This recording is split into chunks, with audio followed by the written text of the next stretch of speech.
Medicina e saúde.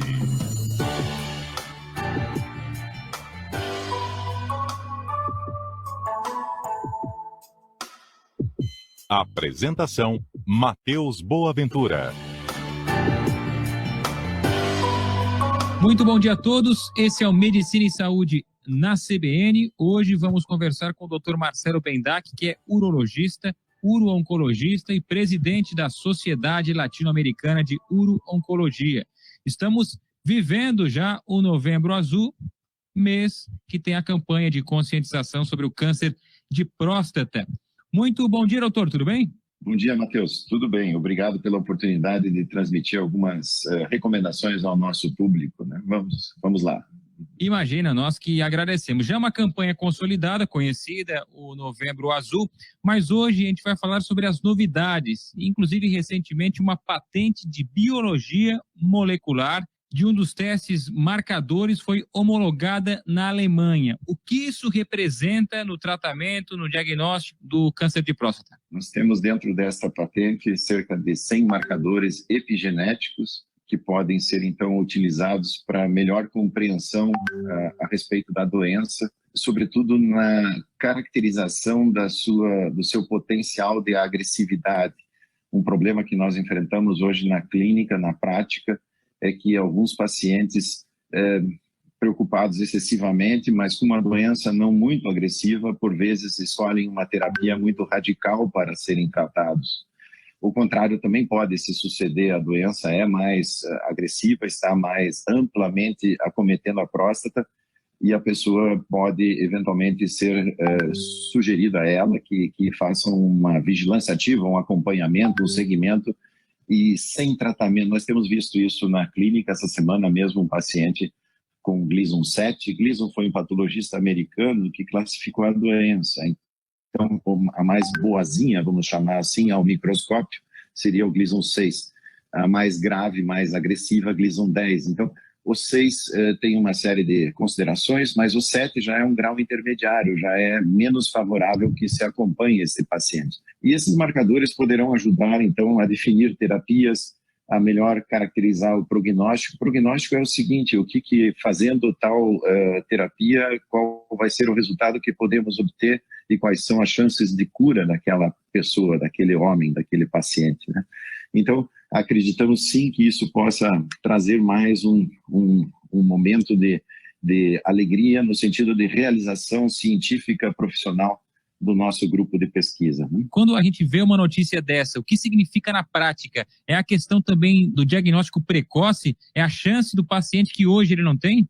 O diagnóstico precoce é uma palavra fundamental porque a melhor coisa, o melhor fato que existe a um paciente é detectar esse problema, essa doença, essa neoplasia maligna ou câncer, como queiramos chamar. Lamentavelmente a palavra é forte, mas quando ela esteja no seu início, quando ela esteja num grau de menor disseminação interna na glândula, e com isso as chances de cura são absolutamente maiores. Por isso que se recomenda no Novembro Azul que os pacientes homens que normalmente não procuram tanto os médicos quanto as mulheres, mas que procurem então fazer o exame, né? A detecção precoce é baseada no exame digital, né? O toque retal da próstata é baseada num exame de sangue chamado PSA, que é uma proteína dosada no sangue periférico, uma amostra de sangue no braço. Muitas vezes é realizada também uma ecografia por via abdominal para avaliar o tamanho da próstata e correlacionar com o valor do PSA. E daí, a partir disso, quando a suspeita lança-se mão de um exame de imagem chamada ressonância magnética, hoje multiparamétrica, são vários parâmetros que a gente adquire pelo uso de contraste, e com isso a gente pode definir melhor onde é que a doença esteja localizada, dirigir inclusive melhor a biópsia nos casos de suspeita, né? Uma vez com o diagnóstico realizado, de acordo com as características do laudo da patologia, né, do laudo do microscópio, do estudo microscópico da amostra, nós então vamos elaborar um plano de tratamento.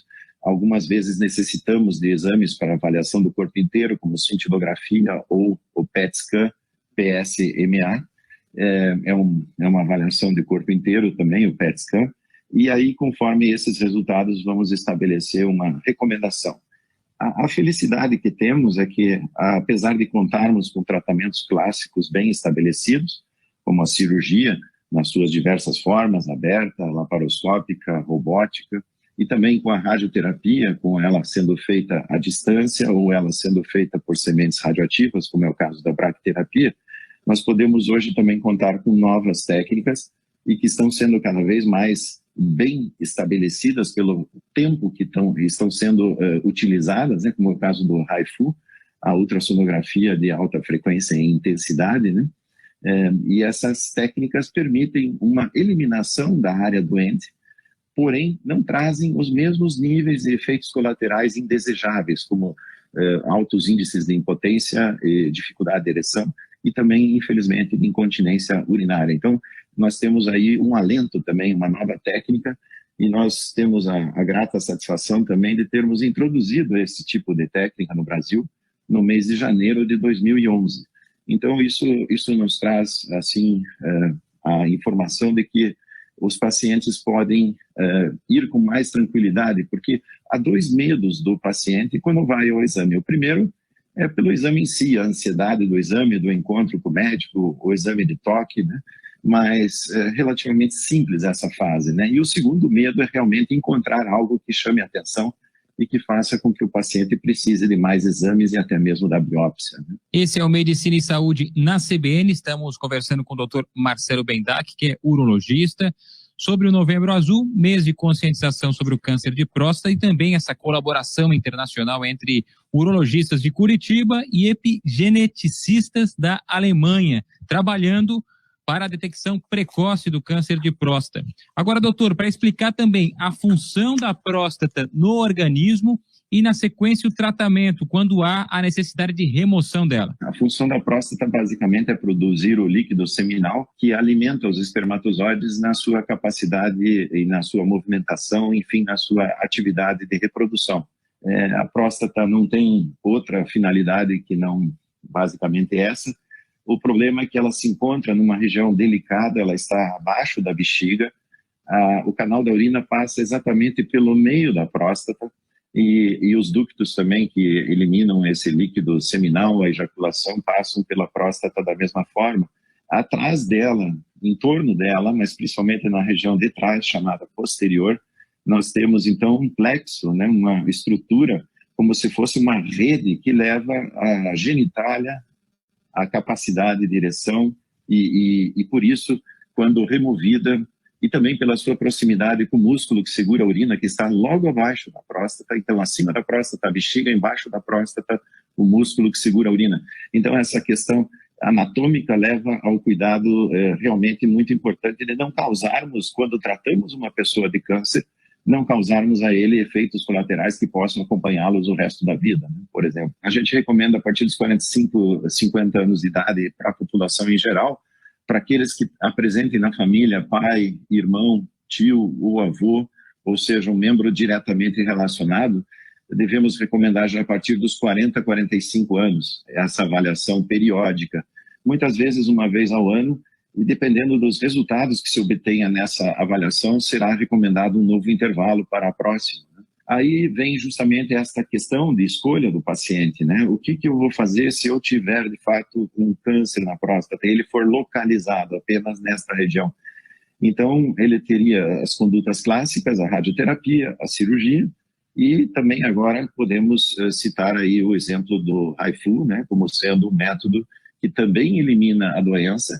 Em janeiro deste ano, foi publicado pelo grupo inglês, né, na Inglaterra, um trabalho que demonstra que a aplicação do HIFU tem resultados comparáveis ou similares aos resultados da cirurgia radical de remoção da próstata, se o grupo de pacientes for pareado, como foi nesse estudo, e acompanhado por 8 anos de evolução. Então, esse estudo traz uma nova... vamos dizer assim, um novo elemento de fixação e de permissão de utilização dessa técnica que vem sendo reconhecida cada vez mais. Eu acho que isso é muito importante porque, como o Covid tem nos mostrado, nós precisamos de fato ter elementos científicos para poder apoiar as nossas decisões e fazer recomendações aos pacientes. Em alguns momentos, a ciência parece ser um pouco abandonada por fatores diversos, que aqui não vou entrar no assunto, mas acho que devemos sempre manter a cabeça voltada para a ciência. Para encerrar, o avanço da doença, o estágio e a relação dela com a mortalidade. A questão é que nós dividimos ela em doença localizada, quando ela está apenas na próstata.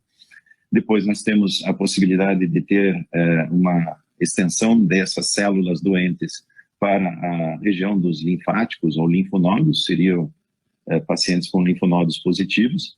E, infelizmente, numa fase mais avançada ainda, muitas das vezes encontramos doença nos ossos. Existe uma afinidade da doença prostática maligna pela localização dos ossos do esqueleto, mais frequentemente na região da bacia, na região superior das pernas, na coxa, e também na região lombar, na coluna lombar, né? Então, de acordo com essas características e extensão da doença, nós vamos utilizar de cirurgia, ou de rádio, ou de HIFU, ou de outras terapias focais, na questão localizada. Numa questão já mais disseminada, é possível se aplicar por exemplo, cirurgia radical com radioterapia adjuvante e acoplar, por exemplo, também hormonioterapia complementar. É algo que se faz muito em outros tipos de tumores, como câncer de mama, né, uma terapia multimodal, e isso também é aplicado na questão do câncer da próstata, né? Um parênteses, um comentário que eu gostaria de fazer é que as pessoas devem cuidar da sua epigenética. O que significa isso, né? Que nós temos que cuidar muito para que possamos evitar o estresse que não nos faz bem. Às vezes temos um pequeno estresse, temos que ter, mas o estresse que não vai colaborar com o nosso desenvolvimento, com a nossa vida familiar, com a nossa vida profissional, ele deve ser, se possível, eliminado ou reduzido. Dormir bem, qualidade do sono boa, se possível 6 a 7 horas, melhor ainda. A pessoa também deve cuidar com a alimentação, muitas fibras, bastante verduras, frutas, redução da carne vermelha, e também procurar estabelecer um plano de atividade física. Não precisa ser extenuante, pode ser 20, 30 minutos, uma caminhada, 3, 5 vezes, quantas mais melhor, mas assim, pelo menos umas 3 a 5 vezes durante a semana, e isso vai trazer um benefício, porque nós temos uma condição que é inexorável, todos vamos envelhecer, mas se pudermos envelhecer com mais qualidade de vida, também poderemos evitar outras doenças malignas, não somente o câncer da próstata. Muito bem, conversamos com o Dr. Marcelo Bendac, médico urologista, uro-oncologista e presidente da Sociedade Latino-Americana de Uro-Oncologia. Novembro Azul, mês de campanha sobre o câncer de próstata. Muito obrigado pela entrevista e pelos esclarecimentos aos ouvintes, doutor. Matheus, muito obrigado, parabéns pelo seu trabalho e o seu reconhecimento na comunicação a nível nacional, e fica aqui o abraço então a todos, que todos pensem em ajudar ao próximo, e muitas vezes os homens precisam do apoio das mulheres, das filhas, para que façam realmente os exames de detecção precoce. Muito obrigado, um abraço, até breve. Imagina, um grande abraço. Sábado que vem tem Medicina e Saúde novamente. Um abraço, pessoal.